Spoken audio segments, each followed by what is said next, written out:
Hey guys, I recently saw somebody had a garden with a decorative windmill in it, and I loved the aesthetic of it. And then I remembered, I'm an adult, I have money, might as well get one for my own garden. So I found this Vingli one on Amazon and went ahead and ordered it. Been loving it so far, love the color scheme. Seems like a really nice finish, and it is very imposing at 8 feet tall. Really enjoyed having it, and my only complaint was the instructions were pretty vague, so decided to make a video on how I built it.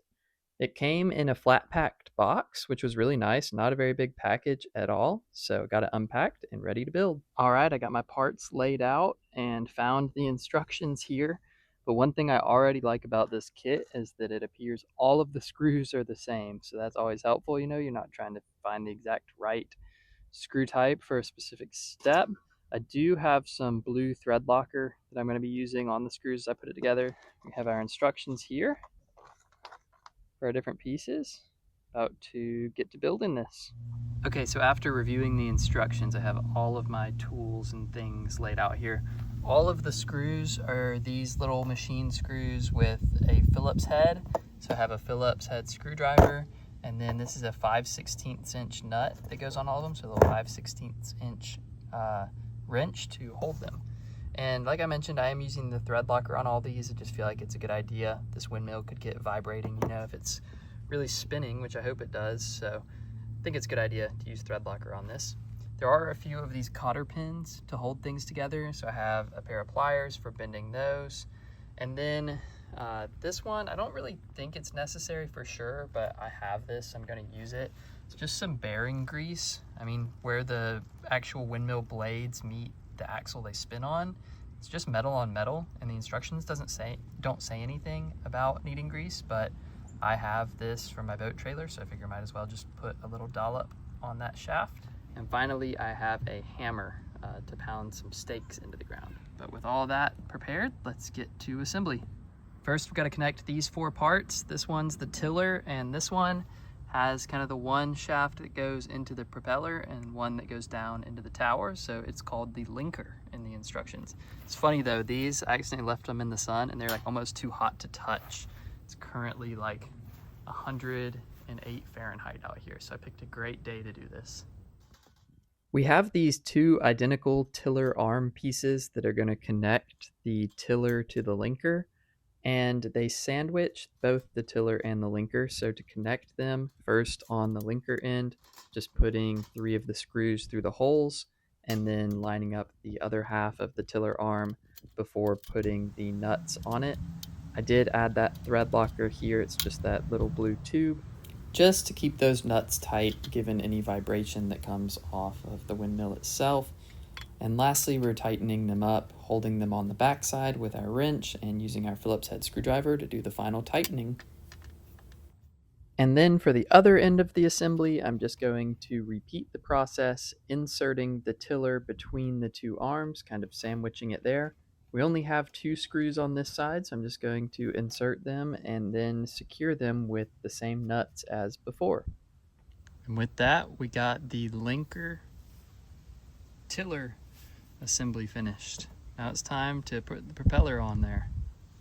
I've added a little bit of grease to the propeller shaft as well as one of our big washers, and then I just slid the propeller right on before adding a bit more grease and the second of 3 of these large washers that came with the kit.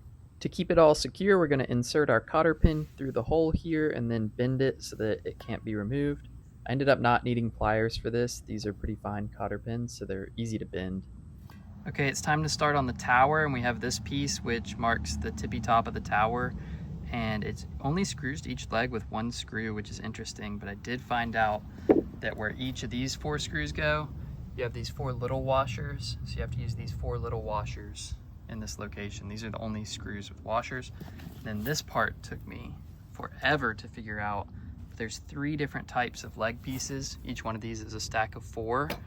So the difference in them, this one with the big hole at the bottom is for the bottom, so that's where the stakes are going to go through. This next one that's long with 2 holes at the bottom, 2 at the top, and kind of this like recessed top portion is the middle one. And then this next one that's the shortest one. So these two are the same length, and then this one's a little shorter. This short one with no recess at the top is what we attach to the crown piece with the bolts with the washer. So I'm about to do that. And I missed this earlier. These short legs have 2 holes on the bottom side, and the top side only has 1 hole. This is not clear in the instructions, but if you put this in here, the hole doesn't line up. These actually go on the outside of this crown piece. So that would have been worth a note. Got bolt through, thread locker on it, adding one of those 4 little washers. And now it's time for our nut.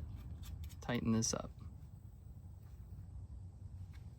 All right, do that 4 times. Next, it's time to add the second lift of our legs, just using that middle piece with the recessed side up and the same screw and nut construction we've been using so far. Okay, got the first 2 lifts of legs done.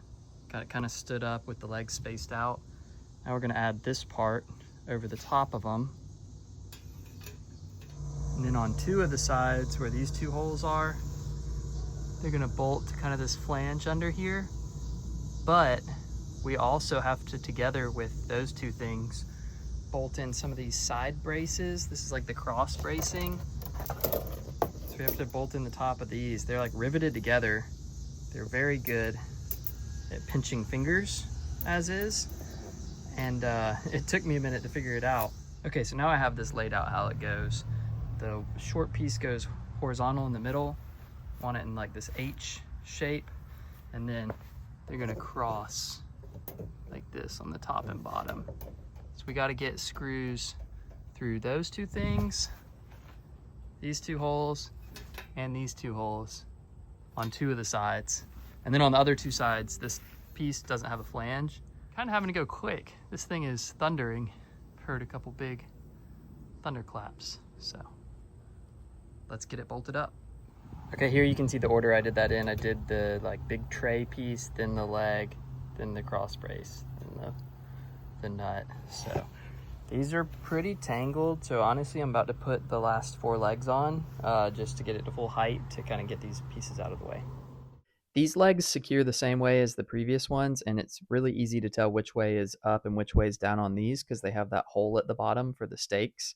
By the way, if this video is helping you build your own windmill, or if you're just enjoying it, be sure to hit that like button. It really helps me grow my YouTube page.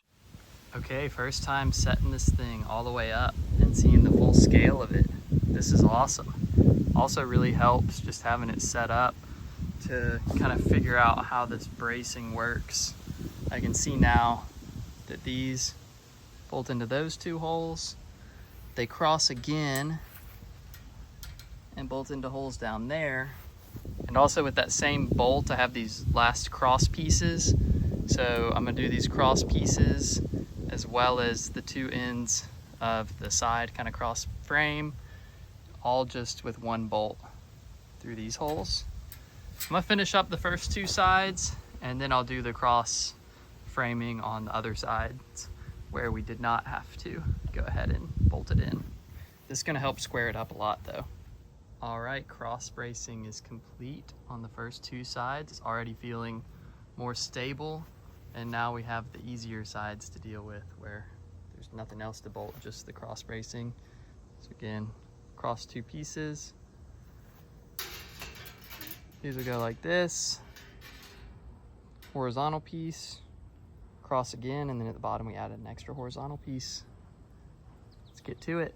All right, got the cross bracing installed on all 4 sides now. Those last 2 sides were easier since it's just, 6 screws, and I knew how to do it. So next, I don't want to put the windmill on yet, so I don't want it to tip over in the wind until it's secured. I'm gonna end up putting it right here, so I just need to clear it out and level it a bit, and then I'll stake it down and put the windmill part on top. Okay, I just used a shovel to level the ground where the legs sit. That was actually a little harder than expected, and there's one tool that I didn't mention at the beginning, and that's a level with a bubble. So made sure this is level both ways, made sure that the fan and the tiller won't hit the fence. I think it'll be perfect. It's time to install them as well as stake this thing down. Came with some nice big stakes that we'll just put through those holes in the bottom leg piece, and I'll hammer them in. Okay, where it connects, there's ridges, and I've put our last big washer on there. Added a little extra grease too, just because it's going to pivot on this, our little tub. And then we're going to put it on and put a cotter pin through this hole, just like we did where the fan went on the front. It was too difficult to film putting the final cotter pin in just because it was in that tight space where the four legs meet, but here's a view of what it looks like once it was put in and bent, holding it all together. All right, but got it staked in. Feels a lot more sturdy now, and I am loving the look of this thing in the garden. It looks awesome. I'm sure people will ask, it has no real purpose, just decorative. I'll be sure to get some clips of it spinning though and add those as the end screen, but this one is wrap for now. Thank you guys for watching. If you're still watching, maybe give me a subscribe, and I will see you on the next one.